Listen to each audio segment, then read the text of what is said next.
பராசக்தி இந்த பதிவு திரைப்படம் பற்றின முழு விமர்சனம் இல்லைங்க. ஆனால் பீரியட் ஃபில்ம் அப்படின்னு சொல்லப்படுற இதனோட பின்னணி, அப்புறம் இதனால் பொதுமக்களுக்கு மட்டும் இல்லாமல் மற்ற அரசியல் கட்சிகளுக்கு கிடைக்கிற மெசேஜ் என்னவா இருக்கலான்னு பார்ப்போம். முதல்ல பராசக்தி ஒரு ஃபெயிலியர் படமா? முதல் நாள் 25 கோடின்னு சொன்னாங்க, ரெண்டாவது நாள் 64 கோடின்னு சொன்னாங்க. இப்படி ஒரு பக்கம் செய்திகள் வந்துக்கிட்டு தான் இருக்குது. தயாரிப்பாளர்கள் வெற்றி விழா கூட கொண்டாடிட்டாங்க. ஆனால் சில ஊடகங்கள் பராசக்தி ஒரு பெரிய ஃப்ளாப் மூவி அப்படின்னு தான் சொல்கிறாங்க. நான் 4வது நாள் இந்த படத்தை பார்த்தப்போ தியேட்டரில் இருந்தவங்க மொத்தமே 30 பேர் தான் இருக்கும். அதுலேயும் பெரும்பாலானவங்க பார்த்தீங்கன்னா வயசில் 40க்கு மேலே தான் இருப்பாங்க. இளைஞர்களை காணவே காணும். இதுக்கெல்லாம் காரணம் என்னவா இருக்க முடியும்? இந்த ட்ரெண்ட் இந்த வாரத்தில் இருந்து மாறுமா? இன்பநிதி தயாரித்த இந்த படத்தை ஆளும் கட்சி அவ்வளோ சுலபமாக தோற்கடிக்க விட்டுருவாங்களா? பல யுகங்கள் இருக்குது, பார்க்கலாம். முதல்ல ரிலீஸ் டைமிங் பொங்கல் இன்னைக்கு தான். ஆனால் எப்பவும் போல் போன வெள்ளிக்கிழமை ரிலீஸ் பண்ணிட்டாங்க. இந்த நேரம் மக்கள் நிறைய பேர் ஒன்று பஸ் ஸ்டாண்டில் இல்லை ரயில்வே ஸ்டேஷனில் இருந்திருப்பாங்க, இல்லைன்னா டிராஃபிக் ஜாமில் மாட்டிகிட்டு இருப்பாங்க. சென்னையே காலியான அளவுக்கு அவங்கவுங்க சொந்த ஊருக்கு கிளம்பி போயிட்டுருப்பாங்க. அப்போது தியேட்டரில் கூட்டம் எப்படி இருக்கும்? ஜனநாயகன் படம் வேறு ரிலீஸ் ஆகலை. அப்போ மக்களுக்கு சாய்ஸ் பெருசாக இல்லைனாலும் இந்த படத்துக்கு வரவேற்பு இல்லையான்ற கேள்வி வருது இல்லையா?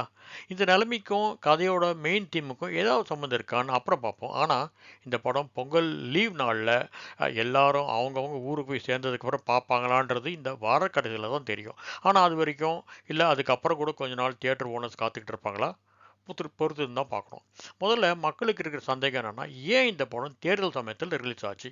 இதுக்கு டைரக்டர் சுதா என்ன சொல்கிறாங்கன்னா, 2019லேயே கதையோட டிஸ்கஷன் ஆரம்பிச்சாச்சு. அப்புறம் பட்ஜெட், அப்புறம் லொக்கேஷன், ஹீரோ தேர்வு, சென்சார் சர்டிஃபிகேட் உள்பட பல தாமதங்களையும் சிக்கல்களையும் தாண்டி வர நேச்சுரலாகவே இவ்வளோ வருஷம் ஆச்சுன்னு சொல்கிறாங்க. இருக்கலாம். எது எப்படி இந்த படம் ஆளுங்கட்சியோட வெற்றிக்கு பலமாக அமையுமா என்றது இப்போ வரைக்கும் ஒரு கேள்விக்குறியாக தான் இருக்குன்னு நான் நினைக்கிறேன். இன்னொரு முக்கியமான விஷயம் என்னன்னா, இந்த படத்தின் மூலமா ஆளுங்கட்சி என்ன மெசேஜ் யாருக்கு கொடுக்க போகுதுன்றது தான். பொதுவாக நான் கேள்விப்பட்ட வரைக்கும் 1960-65களில் ஹிந்தி திணிப்பு போராட்டம் சமயத்தில் போராடி உயிர் தியாகம் செஞ்ச பல மாணவர்களோட வரலாற்று பின்னணியை இப்போ இருக்கிற இளைய சமுதாயத்துக்கு எடுத்து செல்றது தான். சரி, இதை ஏன் இப்போ இவங்க கையில் எடுத்தாங்க? சம்பவம் நடந்த காலத்தில் ஆட்சியில் இருந்தது காங்கிரஸ். ஆனால் இது வரைக்கும் அவங்க கூட்டணியில் இருக்காங்க. அப்போது இது காங்கிரஸுக்கு எதிரான ஒன்றா? இதே காரணம் காட்டி அவங்களோட அதிகமாக டிமாண்ட் பண்ணுற சீட்டு கணக்குக்கும் ஆட்சியில் பங்குன்ற அந்த ஸ்லோகனுக்கும் கொடுக்கப்படுற நேரடியான மெசேஜா? காங்கிரஸோட நிலைப்பாடு இன்னும் தெளிவாக இல்லையே. அவங்க ஒரு பக்கம் டிஎம்கே, இன்னொரு பக்கம் டிவிகே. இங்கே ஒரு கால், அங்கே ஒரு கால். ராகுல் காந்தி இன்னும் கூட விஜய் கூட டச்சில் தானே இருக்கார். ஜனநாயகம் சென்சார் இஷ்யூலையும் அவர் பிஜேபி கடுமையாக விமர்சிச்சிருக்காரு. அப்போது இது அவர் விஜய்க்கு கொடுக்குற கிரீன் சிக்னலா? அப்போ யாருக்கு லாபம், யாருக்கு நஷ்டம்? டிஎம்கே காங்கிரஸ் இல்லாமல் தேர்தலை சந்திக்க முடியுமா? தயாரா? இன்னொரு பக்கம் டாக்டர் ராம்தாஸ் டிஎம்கே கூட்டணிக்கு வர்றதுக்கு எங்களுக்கு உடன்பாடே இல்லைன்னு சொல்லி திருமாவளவன் தொடர்ந்து சொல்லிகிட்டே வராரு. அப்போது டிஎம்கே ஓவர் கான்ஃபிடன்ஸாக இருக்காங்களா? நிலைமை ஒரே சிக்கலாக இருக்குல்ல. காங்கிரஸ் டிவிகே கூட சேர்ந்தால் நிறைய சீட் கிடைக்கும், ஆட்சியில் பங்கு கிடைக்கும். ஆனால் தேர்தல் காலத்தில் ஓட் டிரான்ஸ்ஃபர் ஆகுமா? ஜெயிக்கணுமே, ரிஸ்க் தான். ஆனால் விஜய்க்கு லாபம் எப்படின்னா டிஎம்கே கூட அவங்களோட கூட்டணி உடைக்கலாமே. சிவகார்த்திகேயனும் ரவி மோகனும் டிஎம்கேட பிராண்ட் அம்பாசிடராக ஆகிடுவாங்களோன்ற பல பேர் நினச்சிருக்கலாம். ஆனால் நேற்று எல் முருகன் ஓட வீட்டு பொங்கல் விழாவில் திரு மோடி அவர்கள் கலந்துக்கிட்டப்போ இவங்க 2 பேரும் பிஜேபியின் அழைப்பின் பேரில் போனது இந்த கேள்விக்கு ஒரு முற்றுப்புள்ளி வச்சுன்னு தான் சொல்லணும். அப்போது சிவகார்த்திகேயனும் காங்கிரஸ் இந்த படத்தை பற்றி சரியாக புரிஞ்சுப்பாங்கன்னு நினைக்கிறேன்னு சொல்லி டிஎம்கே காங்கிரஸ் உறவை பேச்சப் பண்ண முயற்சிச்சிருக்கிறாரு. ஆனால் காங்கிரஸ் எம்பி மாணிக்கம் தாக்கூர் என்ன சொல்கிறாரு? இதை வெளிப்படையாக விமர்சிச்சிருக்கிறாரு நேற்று. ஆக டிஎம்கே காங்கிரஸ்குள்ளே புகைச்சல் நாளுக்கு நாள் அதிகரிச்சுட்டு வருதுன்னு தான் தோணுது. ஆனால் ஒன்றுங்க, டிஎம்கே இந்த படம் மூலமா ஒரு ஸ்ட்ராங் மெசேஜை கொடுத்துருக்காங்க. அது என்னன்னா, நம்ம எல்லாருக்கும் தெரியும், அடுத்த ஆட்சிக்கு நம்ம வருவோமோ வரலையோ மும்மொழி கொள்கை, அதாவது கல்விக் கொள்கையை தமிழ்நாடு எப்பவுமே ஏற்றுக்காது. அப்படி வந்தால் அப்போ நடந்த மாணவ புரட்சி போராட்டத்தை ஞாபகம் வச்சுங்கன்றது தான்.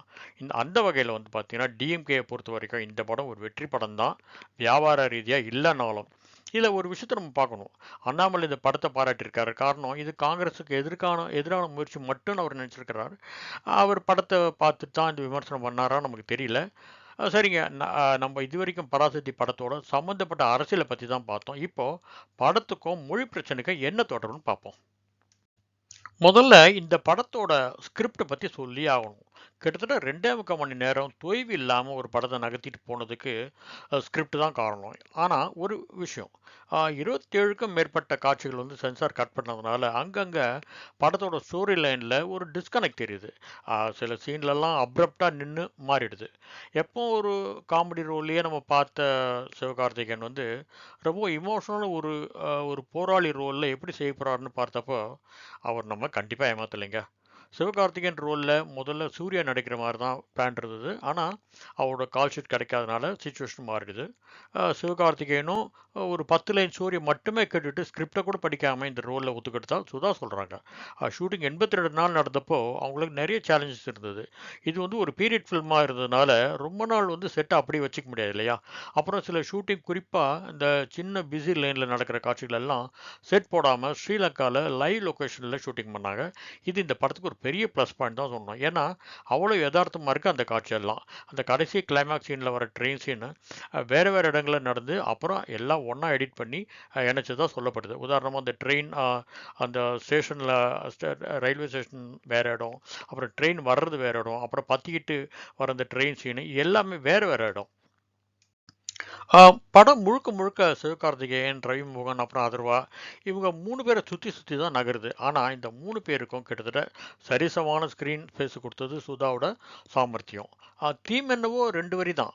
நாங்கள் ஹிந்திக்கு எதிர்ப்பு இல்லை, ஆனால் ஹிந்தி திணிப்பு தான் நாங்கள் எதிர்க்கிறோம், அவ்வளோதான். இந்த மெசேஜுக்கு பக்கபலமாக நிறைய எமோஷ்னலான சில சீன்ஸ் சுச்சுவேஷன்ஸ்லாம் உருவாக்கி ஒரு ஒன் சைடட் வியூவாக கொண்டு போகாமல் கதையை நகர்த்த டைரக்டர் பட உழைப்பு, அவரோட திங்கிங் எல்லாமே நல்லா நல்லாவே புரியுது. சில ஃபேக்சுவல் எரர்ஸ் இருக்கிறது வந்து நம்ம சொல்லாமல் இருக்க முடியாது. குறிப்பாக அப்போதைய காங்கிரஸ் முதலமைச்சர் வந்து அவ்வளவு நெகட்டிவாக காட்டியிருக்கக்கூடாது. அப்புறம் கலைஞர் வந்து இது போடுறதுக்கு பல வருஷத்துக்கு அப்புறம் தான் வந்தாருன்னு சொல்கிறாங்க. அண்ணாவையும் கலைஞரையும் ஒன்றா காட்டினது சரியான்றது அரசியல் வரலாறு தெரிஞ்சவங்க தான் கேட்கணும்.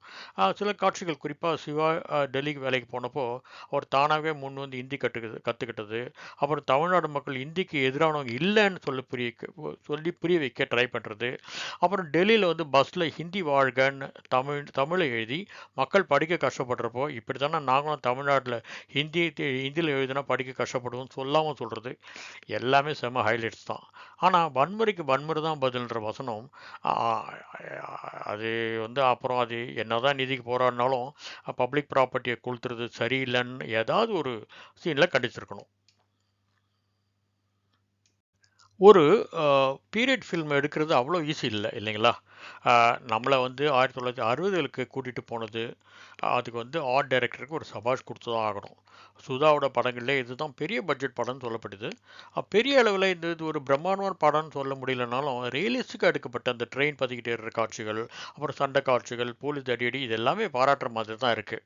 அப்புறம் இந்தி திணிப்பை எல்லா மாநில மக்களும் ஒன்றா எதிர்க்கிற மாதிரி காட்சிகள் வந்தாலும் கதையோட ஒற்றி வர மாதிரி நம்ப முடியல. எல்லாத்துக்கும் மேலே இந்த படத்தை தியேட்டரில் பார்க்குற அனுபவம் வந்து ஓடிடியில் கண்டிப்பாக கிடைக்காது. நீங்கள் எந்த கட்சிக்கு வேணாலும் ஓட்டு போடுங்க, ஆனால் ஒரு முறையாவது தமிழர்கள் பராசக்தியை பார்க்கணும். அவங்க வந்து எந்த கட்சியாக இருந்தாலும் சரி, எந்த நடிகரோட ரசிகராக இருந்தாலும் சரி, ஜல்லிக்கட்டுக்காக போராடின மாணவர்கள்லாம் எங்கே போனாங்கன்னு எனக்கு தெரியல. என்னை பொறுத்த வரைக்கும் இந்த படம் தோல்வி அடைஞ்சதாக சொல்லப்பட்டா, இல்லை வரும் வாரங்களில் உண்மையிலே வசூல் ரீதியாக தோல்வி அடைஞ்சாலும் கூட ஏன் இந்த படம் மக்கள் மத்தியில் அவங்களோட மனசில் ஜெல் ஆகலைன்றது அந்த ப்ரொடியூசர்ஸ் தான் இன்ட்ரோஸ்பெக்ட் பண்ணணும். ஸோ இதனோட இந்த பதிவை நான் முடிச்சுக்கிறேன். எல்லாருக்கும் இனிய பொங்கல் வாழ்த்துக்கள். நன்றி, வணக்கம்.